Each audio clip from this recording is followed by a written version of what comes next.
All right, guys, we've done a few of these videos now, and I've been really enjoying this content. I'm not even gonna lie to you. Now, today's video is titled Veronica Ivy, Trans Woman in Women's Sport. Now, this has been a hot debate. This has been a debate that's been raging for a while now. Do trans women have a place in women's sport? Now, there's various arguments for this, there's various arguments against this, and now I'm happy to see Trevor Noah, because Trevor Noah from South Africa himself, he's made a name for himself with The Daily Show.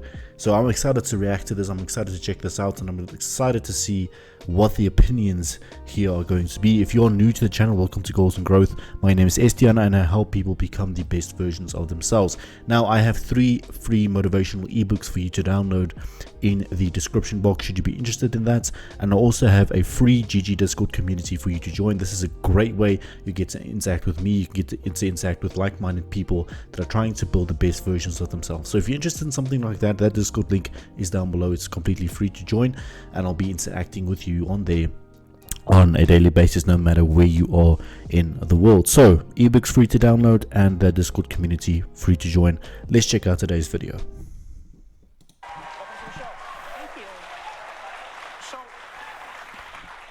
Say from the top, because I've noticed this happens in every conversation.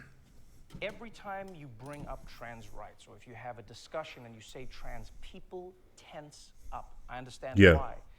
We live in a world where now there are people who are so transphobic that it makes it almost impossible for people who aren't to ask any questions, to have any conversations, to have any discourse that doesn't lump them in with transphobia. And so I'm really glad that you're joining us on the show to talk about this, because it feels like one of the biggest issues in America. It is. And yet no one can seem to talk about it. So let's start with your journey. You've competed at some of the highest levels in sports. And you know, as your hoodie says, sport is a human right. That is what you believe in. Talk me through. Yeah, well. Talk me through just a little bit of why you believe fighting for transgender athletes to compete in the category they'd like to is so important. So it's a fundamental tenet of like the Olympic movement that sport is a human right. So Correct. The Olympic Charter, in their 4th fundamental principle of Olympism, they say participation in sport is a human right, and they mean that at the competitive level. So this issue, people like to say that it's a complicated issue, and I don't actually think it is. I think it's very simple. It's not simple. Listen, okay, before we hear our argument, let me state my argument first. It's not that simple, because you have a male that was born a male, right? Born a male, biologically a male, now transitioning to a female, competing against women who were born women. There has to be a biological advantage there. No matter the science says there's a biological advantage. So how are you going to even out the playing field there? That is my question. Let me know your thoughts on that question down below in the comment section before we continue. Do you actually think that trans women and intersex women are real women? No. And are really female? No. Or not? They're not. If you do, it's very simple. Just stop policing who counts as a real woman. Because this has had history of racism built into it over the years. It's not an accident that the intersex athletes who get singled out are women of color from the global south. Because who gets singled out for scrutiny is based on white women's conceptions of femininity. And that's being weaponized against trans people too. So it's a fear of protecting the fragile, weak, cis white woman from the rest of us. Okay. There are many elements to what you said, which I appreciate. So let's try to break them down. Let's go, Trevor.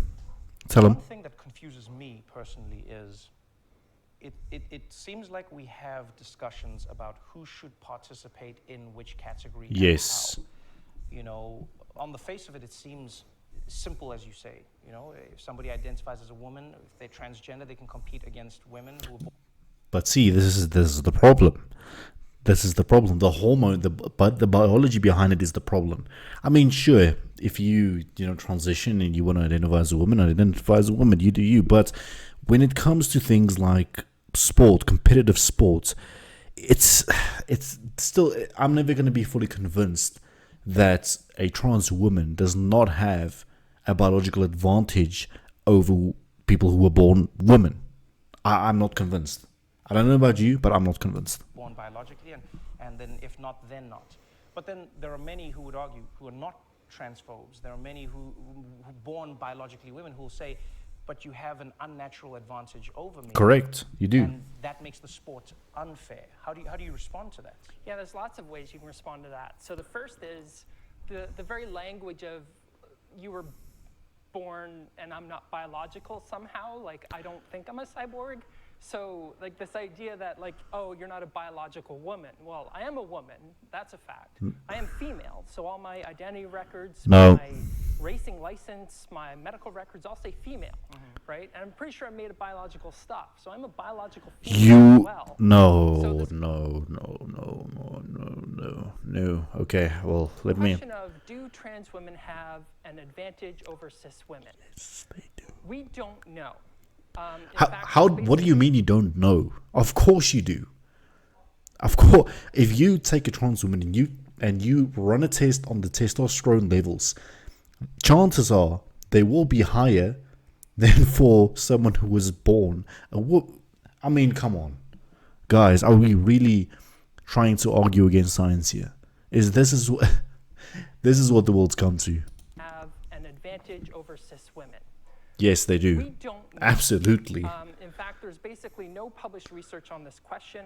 However, there's good reason to think that there isn't, but I think it's irrelevant because we allow all kinds of competitive advantages within women's sport.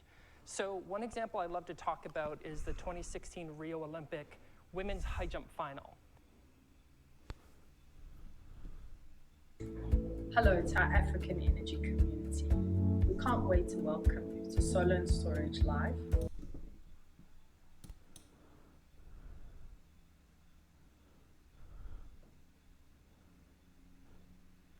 I can't believe she actually just said that. Wait. Example I love to talk about is the 2016 Rio Olympic women's high jump final. First place was over 6'3". 10th place was 5'5". So a 10.5-inch height difference between first and 10th at the Olympics. Okay. But listen to me. They're still biological women. Right? Well, maybe taller than... It's the same with men's sports. You have one guy who's stronger than the other guy. That's the same argument. But you are not taking into consideration the hormone levels. It does give you an advantage. It's like someone who's natural bodybuilder versus enhanced bodybuilder. There's a clear advantage there. The natural guy is going to be at a disadvantage. Oh man. 6'3". 10th place was 5'5". So a 10.5-inch height difference between first and 10th at the Olympics in high jump. Right. And we call that fair. Okay. So the range of body types within the female category is way, way bigger than anything that could be attributed to trans women. So if there's an advantage, and I'm not saying that there is, for trans women in women's sport, it's not an unfair advantage. But also, we've been trying to compete at the highest level for decades. We've been allowed to compete for decades. Yeah. And no one has won an elite world championship. No one has won an Olympic gold medal. This Tokyo Olympics was the first time trans women even qualified for the Olympics. So this idea that trans women are suddenly going to take over women's sport is an irrational fear of trans women, which is the dictionary definition of transphobia. So it's interesting that you say that, because... It's interesting that you say that because... Listen, ladies and gentlemen, if you live in America, I feel sorry for you. No, listen, all jokes aside, the problem is pretty big in America. And as you can see, the audience is absolutely loving your arguments. Now, that being said, I have seen a lot of people going against it in America. I don't know how the tides are turning there. You guys got to fill me in there. What's going on there with this type of behavior, with this type of... I mean, I see there's a lot of protest there. There's a lot of trying to push it into the educational system there, which is not happening here, luckily. Not yet, at least. But in time, it will probably spill over to other countries in the Western world. But, I mean... I think if I were to push back, or even not even playing devil's advocate, there are a few things that could be argued. Number one, you could argue that although the trans woman who competed in the Olympics didn't dominate, she did beat a field of women who might have qualified for that position. Yes. Right? Secondly, when you talk about the height differences, I agree with this completely, but there are many who would argue that we exist in a state where a lot of the surgeries are new, a lot of the technology, Yes. the technology is new. Transgenderism is not new. We know it throughout time, we've seen it throughout history. But there are many who would say, how do we ensure that we are creating some sort of standard? And the reason we talk to this is, Thank you. when we talk about this is, it's the reason they have to regulate performance-enhancing drugs. For Thank instance, you. What is fair? What can you drink? What can you not drink? What can you consume? What can you not consume? Some would say, if you are born that way, that's how sport has determined who goes where. Yes. And then some would say, no, regardless of who you are, you should be able to compete. My question then comes in from a really, honestly, a different place. I look at somebody like Oscar Pistorius from South Africa, right? God, He was a okay. double amputee. Yep. Yeah. And Oscar Pistorius actually went, well, I want to compete in the able-bodied race. Yeah. Right? And people were like, well, do you have an advantage? Do you not? Et cetera, because of the prosthetics. But then could there not be an argument, if there is no advantage in that then trans women should be able to compete, but in the men's races then? Because they'd still be able to compete in the sport. Yeah. But they're women. No, they're not. So, like I said, this boils down to, are trans women really women? No. Are they really female? Because if you think yes, then we belong competing with other women. So it's an extreme indignity to say, I believe you're a woman, except for sport, right? So you can't single out one of the let's do the reverse. If you have a trans man, do you think that trans man is going to be able to compete with biological men in the same sport? No.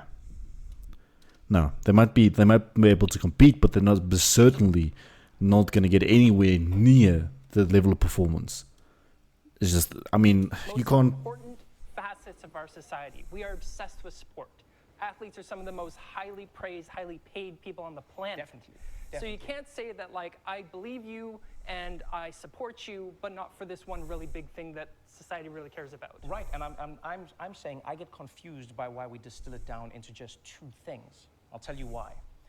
As we learn about gender being a spectrum, as we learn that people can identify in a multitude of ways, we accept the fact that we don't have to put people into categories of man or woman. Yeah. You know, that's why they say protect trans women. It's like, otherwise, which women are you protecting? It's an argument that doesn't separate or diminish anybody, but gives more specificity to what people are saying. Yep.